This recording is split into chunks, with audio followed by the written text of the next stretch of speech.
Hello మామాస్, welcome back to my channel. ఈ వీడియోలో వచ్చేసి నేను లైలా మూవీ అనేది జెన్యూన్ రివ్యూ ఇవ్వబోతున్నా అండి. మనం రివ్యూకి వెళ్ళే ముందు మన ఛానల్ని కొత్తగా చూసేవాళ్ళు జర సబ్స్క్రైబ్ చేసుకోండి అబ్బా. అలాగే మన పాత వీడియోస్ చూసి నచ్చితే లైక్ చేయండి, షేర్ చేయండి, అలాగే కమెంట్ చేయండి. చాలామంది వీడియో అనేది సబ్స్క్రైబ్ చేయకుండా చూస్తున్నారండి. సబ్స్క్రైబ్ చేసుకోండి, నాకు కూడా బూస్ట్ అప్ వస్తుంది. లైక్ చేయండి, షేర్ చేయండి. అలాగే ఇక నేను ఆల్రెడీ మార్నింగ్ మీకు చెప్పానండి, మనకి ప్రీమియర్ టాక్ రివ్యూ అనేది తెలిసింది. మూవీ అనేది బిల్ యావరేజ్ అని చెప్పి ఇక నేను కూడా మూవీ చూశానండి. ఇక మూవీ చూస్తే ఒక్క 2 to 3 ఎలిమెంట్స్ అనేవి చాలా బాగున్నాయండి. రెస్ట్ ఆఫ్ సీన్స్ అనేవి అంతగా ఏం అనిపించలేదండి. విశ్వక్ సేన్ గారి మార్క్ ఎక్కడో పోయినట్టు అనిపించింది ఈ మూవీని చూస్తుంటే. మేబీ బూత్ కంటెంట్ ఎక్కువ ఉండడం వల్ల, అడల్ట్ కంటెంట్ ఎక్కువ ఉండడం వల్ల అనుకుంటా అండి.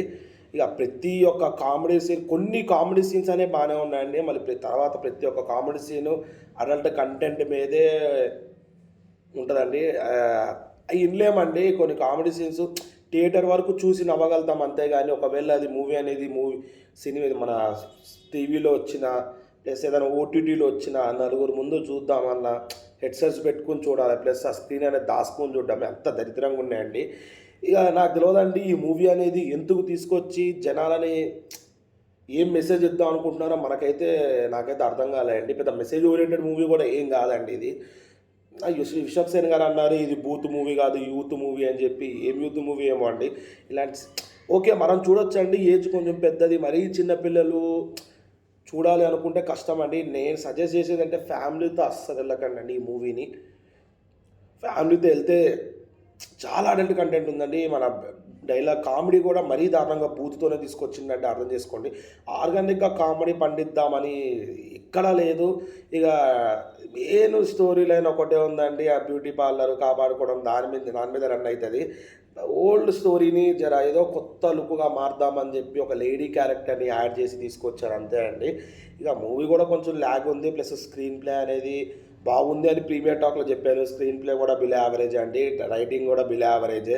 అక్కడక్కడ కొన్ని కామెడీ సీన్స్ అనేవి బాగున్నాయి. కానీ ఒక హ్యాట్సాప్ విషయం ఏంటంటే విశ్వక్ సేన్ గారు కంప్లీట్గా మనకి లేడీ రోల్లో ఉన్నారు. ఏ హీరో యాక్సెప్ట్ చేయరండి.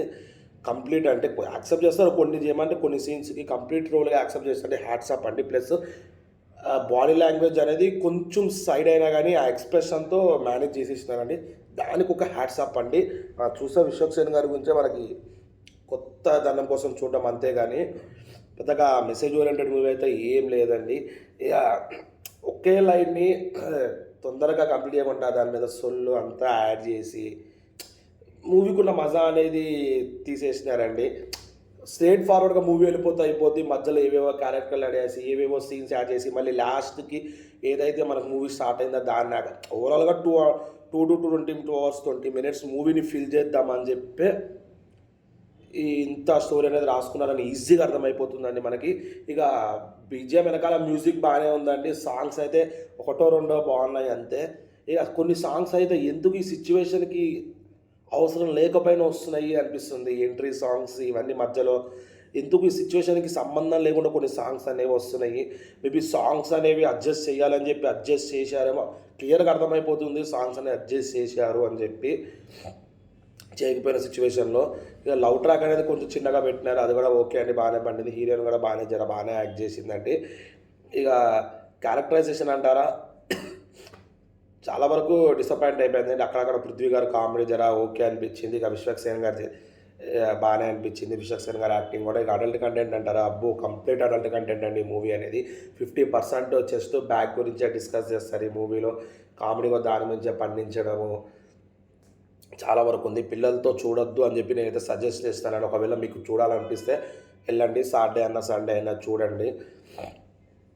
ఇంతే నేనైతే చెప్పగలుగుతానండి. ఇక ఓటీటీలో వస్తే చాలా దారుణం అండి. హెడ్సెట్స్ పెట్టుకుని చూడాలి, ఫోన్లోనే టీవీలో కనెక్ట్ చేసుకొని చూస్తానంటే అసలు కాని పని అండి. టీవీ ఛానల్ వచ్చిన మ్యాక్సిమం టీవీ ఛానల్ యాక్సెప్ట్ చేయరేమో అనుకుంటున్నాను నేను కూడా ఈ మూవీని. సెన్సార్ వాళ్ళు ఎట్లా యాక్సెప్ట్ చేస్తారో నాకు అర్థం కావట్లేదు. గ్రీన్ సిగ్నల్ వచ్చింది సెన్సార్ నుంచి, మేబీ వాళ్ళకి ఏదో నచ్చి ఉండొచ్చు, లేదంటే కష్టం చూసాను యాక్సెప్ట్ చేసి ఉండొచ్చు. కానీ ఎందుకంటే ఇదే లేడీ ఓరియంటెడ్ క్యారెక్టర్లో మనకి రాజేంద్ర ప్రసాద్ మేడం సినిమా తీసినారు, ఎంత బాగుంది కామెడీ. డబల్ మీనింగ్లు ఏవి లేకుండా ఆ రకంగా తీస్తుంటే మూవీ బాగుండదేమో. ఒక్కొక్కసారి అనిపిస్తుంది మూవీ చూసినప్పుడు మధ్య మధ్యలో అనిపిస్తుంది ఏంటంటే February 14th అని చెప్పి ఇట్లా కంటెంట్ రాసుకుని తీసుకొచ్చారా అనిపిస్తుంది. విశ్వసేన్ గారు ఎట్లా యాక్సెప్ట్ చేసినారో, ఆయనకి ఏ పాయింట్ నచ్చిందో మన తెలియదండి. ఒక్కొక్కల పాయింట్ ఆఫ్ వ్యూ ఒక్కొక్కలాగా ఉంటుంది. నేను ఎవరిని తప్పనను. ఆయనకి ఏ పాయింట్ ఆఫ్ వ్యూ నచ్చిందో, ఆయన ఎందుకు యాక్సెప్ట్ చేసిందో, మేబీ ఆయన పర్సనల్ రీజన్స్ ఆయనకు ఉండొచ్చు. చిరంజీవి గారు ప్రమోట్ చేశారు ఉండొచ్చు, మనకి దాని గురించి ఏం తెలియదు. కానీ నా పర్సనల్ ఒపీనియన్ అయితే నేను చెప్తున్నానండి. మీరు ఎవరైనా మూవీ చూస్తే బాగుందా బాగాలేదని చెప్పి ఇలా కమెంట్ చేయండి. నేనైతే 5కి 2.25 కన్నా ఎక్కువ ఇవ్వలేనండి రేటింగు. అంతే. మ్యాక్సిమం మీరు ఏ యూట్యూబర్ అన్నా రివ్యూ చూడండి, మ్యాక్సిమం అంతే ఇస్తాను. కొంతమంది ఆయన తక్కువ కూడా ఇచ్చినారు, కొంతమంది దారుణంగా ట్రోల్ చేస్తున్నారు కూడా మూవీని. నేనైతే అన్ని డిపార్ట్మెంట్లు అన్నీ మంచిగానే ఉండాలి, అందరికి మంచి కలెక్షన్ వస్తాయని, ఫర్దర్గా చాలామందికి ఎంప్లాయ్మెంట్ అనేది దొరుకుతుందని చెప్పి నేను చెప్తున్నాను. కానీ ఎందుకో అడల్ట్ కంటెంట్ ఎక్కువ అయిపోయిందని చెప్పి నేను ఇట్లా మూవీ అనేది బిలో యావరేజ్ ఉందని చెప్తున్నాను. అంటే మీరు నా ప్రీవియస్ రివ్యూ చూడండి, చూడొచ్చు అని చెప్తాను ప్రతి ఒక్క మూవీని. ఇక అంతే అండి. ఫర్దర్గా నా వీడియోస్ మీకు రావాలంటే జస్ట్ మీతో మన ఛానల్ సబ్స్క్రైబ్ చేసుకుని పక్కన ఉన్న బెల్ ఐకాన్ క్లిక్ చేయండి. నేను ఇట్లా వీడియోస్ పెట్టగానే మీకు ఇట్లా నోటిఫికేషన్స్ వస్తాయండి. దాట్స్ ఇట్ అండి ఈరోజుకి.